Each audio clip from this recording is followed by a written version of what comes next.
अस्सलामुअलैकुम। Welcome to my channel chemistry eta online. आज की इस वीडियो में हम लोग नेक्स्ट चैप्टर शुरू करने जा रहे हैं। दैट हमारे पास क्या है, इलेक्ट्रोकेमिस्ट्री। क्योंकि बहुत सारे बच्चों की रिक्वेस्ट थी कि आप इलेक्ट्रोकेमिस्ट्री के चैप्टर को पहले करा दीजिए। तो चलो स्टार्ट करते हैं बेटा। इलेक्ट्रोकेमिस्ट्री में हम लोग ऑक्सीडेशन स्टेट के टॉपिक को करने वाले हैं। तो चलो समझते हैं कि ऑक्सीडेशन स्टेट क्या है, इनके लिए रूल्स क्या होते हैं बेटा। तो इन क्वेश्चनों को हम बहुत आसानी से सॉल्व कर सकते हैं। तो ना देखो बेटा, ऑक्सीडेशन स्टेट क्या होता है कि द अपरेंट चार्जेस पॉजिटिव और negative present on an atom will have in a compound. मतलब किसी कंपाउंड के एटम पर हमारे पास अपरेंट चार्जेस आ जाए, चाहे वो पॉजिटिव हो या नेगेटिव हो, उन्हीं को क्या बोलते हैं बेटा, ऑक्सीडेशन स्टेट। और नेक्स्ट टर्म क्या होती है बेटा, वैलेंसी। वैलेंसी का मतलब ये है कि हमारे पास एटम किसी भी मॉलिक्यूल या कंपाउंड में कितने बॉन्ड बना दे, this is said to valency. For example अगर हम यहाँ पर देखते, हम लोगों ने एग्जाम्पल ले रखा है वाटर का। अगर आप लोग ऑक्सीजन को देखते हो बेटा, तो ऑक्सीजन ने कितने बॉन्ड बना रखे हैं, 2। तो ये इसकी क्या हो गया बेटा, दिस इज देयर वैलेंसी। पर अगर हम ये बात कर ले कि हमारे पास ऑक्सीजन ने 2 बॉन्ड बनाए, पर किस तरीके से बनाए, इलेक्ट्रॉन दे के बनाए या इलेक्ट्रॉन ले के बनाए, तो हम लोगों को पता है कि ऑक्सीजन का जो इलेक्ट्रोनेगेटिविटी है वो हाइड्रोजन के मुकाबले में ज़्यादा है, 3.5, और हाइड्रोजन का 2.1। मतलब क्या करेगा बेटा, ये इलेक्ट्रॉन ले के बनाएगा। तो मतलब यहाँ पर इसकी जो ऑक्सीडेशन स्टेट हो गई, दैट इज व्हाट बेटा, -2। तो वैलेंसी और ऑक्सीडेशन स्टेट में केवल चार्ज का फर्क होता है कि मतलब ऑक्सीडेशन स्टेट के साथ हम लोग क्या लगाए बेटा, पॉजिटिव या नेगेटिव चार्ज लगाएंगे।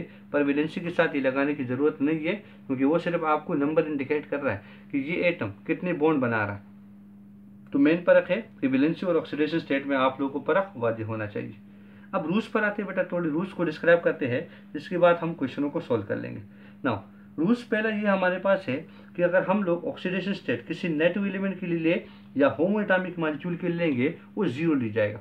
नेटिव एलिमेंट का मतलब क्या है कि वो हमारे पास बिल्कुल फ्री स्टेट में है। लेट सपोज हमारे पास क्या है, सोडियम, वो फ्री स्टेट में, तो जीरो ऑक्सीडेशन स्टेट। हीलियम, वो हमारे पास क्या है, जीरो ऑक्सीडेशन स्टेट। अगर आप होमो एटॉमिक मॉलिक्यूल की बात कर ले, तो होमो एटॉमिक मॉलिक्यूल हमारे पास वो हो जो एक ही जैसे एटम से बने हो। Let suppose hydrogen, H2। तो देखा जाए बेटा, तो हाइड्रोजन इलेक्ट्रोनेगेटिविटी क्या है बेटा, 2.1। तो ये इसको इस डायरेक्शन में खींच रहा है, और ये हाइड्रोजन उसके इलेक्ट्रॉन को इस डायरेक्शन में खींच रहा है। तो मैग्नीट्यूड सेम, डायरेक्शन ऑपोजिट, तो नेट चार्ज क्या होगा बेटा, 0। तो होमो एटॉमिक मॉलिक्यूल पर और नेटिव एलिमेंट पर हम ऑक्सीडेशन स्टेट क्या लेंगे बेटा, 0। नेक्स्ट ये हमारे पास है कि ऑक्सीडेशन स्टेट हम अल्कली मेटल के लिए, अल्कलाइन अर्थ मेटल के लिए और बोरॉन फैमिली के लिए हम क्या लेंगे बेटा, +1, +2 एंड +3।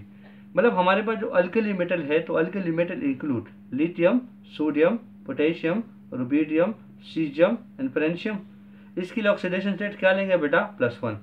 अल्कलाइन अर्थ मेटल में हमारे पास क्या है, beryllium, magnesium, calcium, strontium, barium और रेडियम। इसके लिए ऑक्सीडेशन स्टेट +2 होगा। नेक्स्ट हमारे पास है boron, aluminium, gallium, indium and thallium. इन ग्रुप के लिए हम लोग ऑक्सीडेशन स्टेट क्या लेंगे बेटा, +3। नेक्स्ट रूल हमारे पास ये है कि अगर हम हाइड्रोजन की ऑक्सीडेशन स्टेट की बात कर ले, तो हाइड्रोजन के लिए हमारे पास क्या होते हैं, 2 केसेस पॉसिबल होते हैं कि हाइड्रोजन हमारे पास किसी मेटल के साथ जुड़ा है या हाइड्रोजन नॉन मेटल के साथ जुड़ा है। तो देखो बेटा, अगर हम ये बात करा दें कि हाइड्रोजन को हम लिंक कर दें मेटल के साथ, लेट सपोज अगर मैं बोल दूं हमारे पास है सोडियम हाइड्राइड, तो सोडियम हाइड्राइड में देखा जाए बेटा, तो सोडियम तो फर्स्ट ग्रुप से ताल्लुक रखता है। ये तो एक इलेक्ट्रॉन लॉस करेगा, तो इसका ऑक्सीडेशन स्टेट क्या होगा बेटा, +1। तो हाइड्रोजन के लिए क्या आएगा बेटा, -1। और अगर ये हाइड्रोजन को हम लोग किसी नॉन मेटल के साथ कनेक्ट कर दे, लेट सपोज हम लोगों ने इसको क्लोरीन के साथ कनेक्ट कर दिया, तो क्लोरीन हमारे पास क्या है बेटा, दिस इज हेलोजन। और हेलोजन की जो ऑक्सीडेशन स्टेट क्या होगा बेटा, -1। तो इसके लिए हो गया -1, तो हाइड्रोजन के लिए क्या आएगा बेटा, +1। तो ये बात ध्यान में रख लीजिए कि मेटल के साथ क्या होगा बेटा, -1, और नॉन मेटल के साथ क्या होगा, +1। नेक्स्ट रूल हमारे पास ये है बेटा कि ऑक्सीजन के लिए हम ऑक्सीडेशन स्टेट को किस तरीके से डिस्क्राइब करेंगे। तो ये है कि उनके लिए भी अलग अलग केसेस आएंगे। अगर हम ऑक्साइड की बात कर ले, लेट सपोज मैं यहाँ पर ले लूँ बेटा, हमारे पास क्या है, डाईहाइड्रोजन मोनोऑक्साइड वाटर। तो इसमें ऑक्सीजन की ऑक्सीडेशन स्टेट क्या है, वो 2 बॉन्ड बना चुका है, पर इलेक्ट्रॉन लेने की वजह से बनाएगा। तो यहाँ पर इसकी ऑक्सीडेशन स्टेट क्या होगी बेटा, -2। नेक्स्ट हमारे पास क्या है बेटा, परऑक्साइड। अगर मैं ले लूँ तो hydrogen peroxide is like this, H2O2। ये हमारे पास हो गया H2O2 हाइड्रोजन परऑक्साइड। अब अगर देख दे बेटा, तो इन दोनों ऑक्सीजन के दरमियान इलेक्ट्रॉन हमारे पास क्या है बेटा, वो न ये इलेक्ट्रॉन ले सकता है न ये ले सकता है, ठीक। और यहाँ पर क्यों, क्योंकि इसकी इलेक्ट्रोनेगेटिविटी क्या है बेटा, सेम। अब यहाँ पर एक oxygen is powerful, oxygen powerful है तो इस हाइड्रोजन से तो खींच सकता है ना बेटा, तो हाइड्रोजन से इलेक्ट्रॉन खींचेगा तो इसकी ऑक्सीडेशन स्टेट क्या होगी बेटा, -1, हाइड्रोजन पर +1, -1 और इस पर +1। तो आपने देख लिया कि पेरोक्साइड में ऑक्सीजन पर ऑक्सीडेशन स्टेट क्या होती है, -1। दूसरा पॉइंट हमारे पास में ये है कि अगर हम इस ऑक्सीजन को पीरियोडिक टेबल के सबसे ताकतवर एलिमेंट के साथ कनेक्ट कर दे, लेट सपोज हमारे पास जो है OF2, ठीक है, तो हमारे पास क्लोरीन के साथ अगर हम इसको कनेक्ट कर दे तो देखो बेटा इसकी ऑक्सीडेशन स्टेट हमारे पास क्या आएगी, तो देखो ये आएगी +2। क्यों, क्योंकि क्लोरीन सबसे ताकतवर एलिमेंट है, ये इलेक्ट्रॉन लेगा तो इसके लिए ऑक्सीडेशन स्टेट -1 और -1। पर अगर हम दूसरे की बात कर ले, जैसे मैं लिखवा दूं O2F2, तो इसको कैसे लिखवा दे, तो ये हमारे पास 2 ऑक्सीजन, एक क्लोरीन इसके साथ कनेक्टेड है और एक क्लोरीन इसके साथ कनेक्टेड है। तो अब देखा जाए बेटा तो यहाँ पर हमारे पास क्या है, इस ऑक्सीजन का ऑक्सीडेशन स्टेट क्या होना चाहिए बेटा, +1, यहाँ पर फ्लोरीन का -1, ऑक्सीजन का +1 और -1। तो आपने देख दिया कि ऑक्सीजन का ऑक्सीडेशन स्टेट हमारे पास +1 और +2 आ सकता है, पर कब, जब ये मोस्ट इलेक्ट्रोनेगेटिव एलिमेंट के साथ जुड़ के आ जाए। नेक्स्ट रूल्स को देखो बेटा, नेक्स्ट रूल्स हमारे पास ये है कि sum of oxidation state of all element present in a neutral molecule is equal to 0। मतलब यहाँ पर हमारे पास कोई न्यूट्रल मॉलिक्यूल है, लेट सपोज मैं ले लेता हूँ वाटर, तो कहते हैं कि इसमें जितने भी हमारे पास एटम्स हैं इन सब की ऑक्सीडेशन स्टेट को जोड़ दो और वो बराबर हो जाएगा बेटा किसका, 0 का। देखो हाइड्रोजन की तादाद हमारे पास क्या है, दैट इज 2। हाइड्रोजन की ऑक्सीडेशन स्टेट क्या है बेटा, दैट इज +1, क्योंकि नॉन मेटल के साथ जुड़ा हुआ है। साइन लगाएंगे प्लस, क्योंकि हमने लिखवा रखा है सम। ऑक्सीजन की तादाद है 1 और ऑक्सीडेशन स्टेट -2 और इज इक्वल टू 0। अब देखो बेटा ये हमारे पास क्या हो जाएगा, +2 और ये क्या हो जाएगा, -2 इज इक्वल टू 0। ये तो खत्म हो गए, तो 0 बराबर 0 का। तो यहाँ से ये क्लियर हो गया कि मतलब हमारे पास कोई भी न्यूट्रल मॉलिक्यूल हो तो उसमें जितने भी एटम की ऑक्सीडेशन स्टेट को आप जमा करोगे वो बराबर हो जाएगा किसका, 0 का। और आखिरी रूल इसमें हमारे पास ये है कि हम किसी मॉलिक्यूलर आयंस की बात कर ले, उसमें जितने भी एटम्स होते हैं उनकी ऑक्सीडेशन स्टेट को हम जमा करेंगे तो बराबर किसका हो जाएगा बेटा, 4 2 आयन। लेट सपोज अगर मैं यहाँ पर आपको बता दूं कि मेरे पास एक मॉलिक्यूलर आयन है, दैट इज हाइड्रोनियम आयन। तो अब हमारे पास क्या है बेटा, हाइड्रोजन का तादाद कितने हैं, 3, हाइड्रोजन का ऑक्सीडेशन स्टेट +1, ऑक्सीजन की तादाद क्या है बेटा 1, ऑक्सीडेशन स्टेट -2 और इस पर पूरा चार्ज क्या है बेटा, तो वो हमारे पास है +1।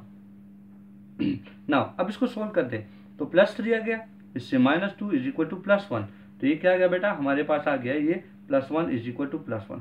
तो ये बिल्कुल साबित हो गया कि हमारे पास जो मॉलिक्यूलर आयन पर जो चार्ज होती है तो जितनी भी एटम है सबकी ऑक्सीडेशन स्टेट को जमा करके वो बराबर हो जाएगा 4 2 8 आयन। तो ये कुछ रूल्स थे जो आप लोगों को याद होने चाहिए, इन्हीं की मदद से आप इन क्वेश्चनों को सोल्व कर सकते हो। ना देखो बेटा अब हम क्वेश्चनों को सोल्व करने वाले हैं। पहला क्वेश्चन हम लोग को जो दे रखा है वो कहते हैं कि what is the oxidation state of hydrogen in metal hydride. अब देखो बेटा हाइड्राइड हमारे पास क्या होता है, तो hydride is the binary compound of hydrogen और प्लस अदर एलिमेंट, इसको बोलते हैं बेटा हाइड्राइड। पर अब यहाँ बात बता रखी है मेटल हाइड्राइड, तो अदर एलिमेंट हमारे पास क्या होगा बेटा, दैट इज मेटल। आप लोगों को मैंने बात बता रखी कि अगर हम हाइड्रोजन को किसी भी मेटल के साथ कनेक्ट कर दें तो मेटल के साथ उसका ऑक्सीडेशन स्टेट क्या आने वाला है बेटा, -1। तो अगर हम इसके लिए कोई एग्जांपल ले ले, जैसे मैं ले लेता हूँ सोडियम हाइड्राइड, तो सोडियम का ऑक्सीडेशन स्टेट क्या होगा बेटा, +1 और हाइड्रोजन का क्या है, -1। तो the correct answer is what, option D, इसका ऑक्सीडेशन स्टेट क्या होगा, -1। नेक्स्ट क्वेश्चन को देखो बेटा, क्वेश्चन नंबर 2 जो हमारे पास ईटा 2006 का क्वेश्चन है, उसमें ये कहा कि ऑक्सीडेशन स्टेट क्लोरीन का मालूम कर दीजिए कैल्शियम क्लोरेट में। अब देखो बेटा इसमें थोड़ी सी आप ध्यान इस बात की दीजिए, क्योंकि नॉर्मली जो रूल में हम लोग को बताया जाता है कि हेलोजन का ऑक्सीडेशन स्टेट -1 होता है, पर अगर इस किस्म का कंपाउंड दी जाए जैसे ये दे रखा है कैल्शियम क्लोरेट, तो आप लोग को सबसे पहले ये काम कर देना चाहिए बेटा कि दिस कंपाउंड, इसको आप लोग क्या कर दो बेटा, आयोनाइज कर दो। कैल्शियम हम जानते हैं दूसरे ग्रुप से ताल्लुक रखता है, दैट इज कैल्शियम आयन, और ये हमारे पास क्या हो गया बेटा, क्लोरेट आयन। तो क्लोरेट आयन की तादाद कितनी है बेटा, 2, और इसकी ऑक्सीडेशन मतलब ओवरऑल चार्जेस क्या होगा बेटा, 1 होगा। अब देखो बेटा इस क्लोरेट आयन के लिए हम क्या करना चाहते हैं, इनमें क्लोरीन की ऑक्सीडेशन स्टेट निकालेंगे। तो देखो ये हमारे पास हो गया ClO3 माइनस, अब यहाँ देखो बेटा क्लोरीन की ऑक्सीडेशन स्टेट निकाले तो अपनी जगह पर रख दो, साइन लगा दो प्लस, ऑक्सीजन की तादाद 3, ऑक्सीडेशन स्टेट ऑक्साइड में -2 और 4 दोनों मॉलिक्यूलर आयन पर क्या है बेटा, वो हमारे पास है -1। अब इसको सोल्व कर लो बेटा, तो क्या हो जाएगा, ये हो गया हमारे पास -6 इज इक्वल टू -1, और ये -6 को उधर लेकर जाओ तो -1 + 6 इज इक्वल टू +5। तो the oxidation state of chlorine, हमारे पास कैल्शियम क्लोरेट में क्या होगा बेटा, +5। तो ध्यान रहे इस बात की, हमारे पास इस किस्म का अगर कोई साल्ट आप लोगों को दी जाता है जो कि बहुत कॉम्प्लेक्स हो, तो उसको सबसे पहले आयोनाइज किया करो। तो the correct answer is what, option C. अब नेक्स्ट क्वेश्चन को देखो बेटा। नेक्स्ट क्वेश्चन हमारे पास जो ईटा 2015 का क्वेश्चन है उसमें क्या पूछा है वो देख लीजिए। क्वेश्चन में ये दिया गया है कि what is the oxidation state of carbon in sodium carbide. तो Na2C2 आप लोग को एक कंपाउंड दे रखा है। अब देखो बेटा, सोडियम का हम लोग को पता है कि एक सोडियम का ऑक्सीडेशन स्टेट क्या होता है बेटा, +1। तो 2 सोडियम के लिए क्या होगा बेटा, +2। तो कार्बन के लिए क्या हो गया बेटा हमारे पास -2। पर एक कार्बन के बारे में पूछा है तो इसका आधा कर लीजिए बेटा, तो ये क्या होगा -1। ये जो वर्क आप करते हो नीचे वाली, ये आप लोग हमेशा रफ में किया करो, क्योंकि आप लोग ऊपर जो लिखते हो वो इंडिविजुअल एलिमेंट की ऑक्सीडेशन स्टेट लिखवानी है। तो what is the oxidation state of carbon in sodium carbide, तो that is what, that is -1। Next question को देखो जो कि ईटा 2019 का क्वेश्चन है। नाउ अब उनमें पूछा है कि हमारे पास एक कंपाउंड है that is said to ammonium nitrate. अब अमोनियम नाइट्रेट में नाइट्रोजन की ऑक्सीडेशन स्टेट को निकालना है। तो देखो बेटा, मैंने आपको बता दी कि इस किस्म का कम्प्लेक्स मॉलिक्यूलर आयन, मतलब एक साल्ट दी जाता है, उसको पहले आयोनाइज किया करो। तो इसको पहले हम आयोनाइज कर देते हैं। अगर मान लीजिए हम लोग आयोनाइज कर दे तो ये हम लोग को क्या देगा बेटा, it will form ammonium ion, और दूसरा क्या देगा बेटा, it will form nitrate ion. अब इसको सोल्व करते हैं। नाइट्रोजन का निकालना है तो नाइट्रोजन को अपनी जगह पर रख दीजिए। हाइड्रोजन की तादाद है 4। ऑक्सीडेशन स्टेट नॉन मेटल के साथ इसका क्या होगा बेटा, +1। और ओवरऑल हमारे पास इस मॉलिक्यूलर आयन पर क्या चार्ज है, +1। नाउ अब इनको सोल्व करते हैं तो हमारे पास क्या हो जाएगा, ये हो जाएगा +1 is equal to +1, +4 is equal to +1। अगर इसको हम सॉल्व कर दे, +4 को उधर लेकर जाओ तो +1 -4 इज इक्वल टू -3। तो पहला तो ये निकल गया कि अमोनियम आयन में नाइट्रोजन का जो ऑक्सीडेशन स्टेट है दैट इज -3। अब नाइट्रेट आयन में निकालते हैं तो देखो बेटा, नाइट्रोजन का निकालना है, ऑक्सीजन की तादाद 3 है, ऑक्सीडेशन स्टेट -2 है, और ओवरऑल चार्ज इस पर क्या है बेटा, -1। तो इसको सोल्व कर लो, ये -6 is equal to -1, nitrogen is equal to -6 को उधर लेकर जाएंगे तो +6 -1, तो नाइट्रोजन इज इक्वल टू बेटा +5। तो बिल्कुल क्लियर निकल गया हमारे पास कि एक नाइट्रोजन का ऑक्सीडेशन स्टेट अमोनियम में -3 है, और दूसरी जो नाइट्रेट आयन में वो क्या है बेटा, +5। तो the correct answer is option A. Now अब नेक्स्ट क्वेश्चन को सोल्व करते हैं जो कि ईटा 2012 का क्वेश्चन है। नाउ इस क्वेश्चन में क्या पूछा है देख लीजिए। ये भी हम लोग इन ऑक्सीडेशन स्टेट की रूल्स के हिसाब से करा सकते हैं। देखो क्वेश्चन ये है कि हमारे पास सोडियम हाइड्रोक्साइड, अगर यहाँ पर मैं लिखवा दूँ कि सोडियम हाइड्रोक्साइड रिएक्ट कर दे किसके साथ बेटा, एल्यूमिनियम ऑक्साइड के साथ, Al2O3 के साथ, तो क्या प्रोडक्ट बनाएगा वो तो बाद में होगा। पहले मैं आपको बता दूं कि इनमें से कौन सा कंपाउंड है वो देख लीजिए। इनमें से जो हमारे पास करेक्ट आंसर है तो हमारे पास है ऑप्शन सी, NaAlO2। ये मैंने क्यों डायरेक्ट सेलेक्ट कर दिया, इसलिए मैंने इसको डायरेक्ट सेलेक्ट कर दिया क्योंकि हम जानते हैं कि aluminium belong to third group, मतलब बोरोन फैमिली से ताल्लुक रखता है, और बोरोन फैमिली से ताल्लुक रखता है तो उसका ऑक्सीडेशन स्टेट क्या है बेटा, ऑक्सीडेशन स्टेट इज +3। एक ऑक्सीजन का ऑक्सीडेशन स्टेट क्या होता है बेटा, -2, तो 2 ऑक्सीजन का क्या होना चाहिए बेटा, -4। एक सोडियम के लिए क्या होगा बेटा, +1। अब ये मुझे बता दो कि -4 ये 2 ऑक्सीजन के लिए हो गया, +1 एक सोडियम के लिए हो गया, और ये ओवरऑल कंपाउंड तो न्यूट्रल है, तो एल्यूमिनियम का ऑक्सीडेशन स्टेट क्या हो जाएगा बेटा, +3। तो देखो बेटा हमारे पास क्या हो गया, +3 +1, ये +4 हो गया, और +4 और -4 कंप्लीट एक दूसरे को खत्म कर लेगा, तो overall compound is what, neutral. अब अगर हम इनका रिएक्शन करा दे तो अब यहाँ पर क्या है कि 2 मोल सोडियम हाइड्रोक्साइड कास्टिक सोडा को एल्यूमिनियम ऑक्साइड के साथ रिएक्ट करा दे तो ये क्या देगा बेटा, ये हम लोग को देगा NaAlO2 सोडियम एल्यूमिनियम ऑक्साइड, और इसके साथ साथ हम लोग को क्या मिलेगा बेटा, 1 मोल वाटर भी हम लोग को मिल जाएगा। तो दिस इज द रिएक्शन जो हमारे पास ये जो प्रोडक्ट हम लोग को मिलने वाला है, पर ये प्रोडक्ट हम लोगों ने डायरेक्ट ऑक्सीडेशन स्टेट से ही निकाल दिया। अगर हम बाकी ऑप्शन को देखते हैं, जैसे मैं पहला ऑप्शन ले रहा हूँ तो हमारे पास है NaAlO2, तो उसमें देखो एक ऑक्सीजन का क्या हो गया बेटा हमारे पास, ये बेटा ये Na2 है, तो यहाँ पर हमारे पास क्या है Na2AlO2। तो ऑक्सीजन का ऑक्सीडेशन स्टेट यहाँ पर अगर देखा जाए तो हमारे पास क्या आ जाएगा बेटा, हमारे पास आ जाएगा -4, इन 2 सोडियम के लिए +2, और यहाँ पर क्या आ गया बेटा +2, तो +2 is not oxidation state of aluminium.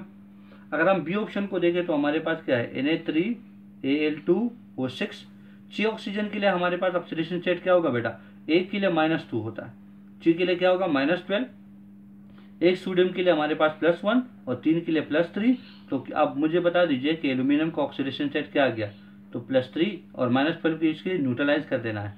तो -9 और +9 और +9 मतलब हमारे पास 2 एल्यूमिनियम है, तो एक एल्यूमिनियम का ऑक्सीडेशन स्टेट क्या आ गया बेटा, वो हमारे पास आ गया 4.5। ये तो आ नहीं सकता, तो this option is also wrong. अगर हम लास्ट ऑप्शन को देखते हैं जो हमारे पास है Na, दैट इज Al2O6, एक ऑक्सीजन का -2, सोडियम का +1।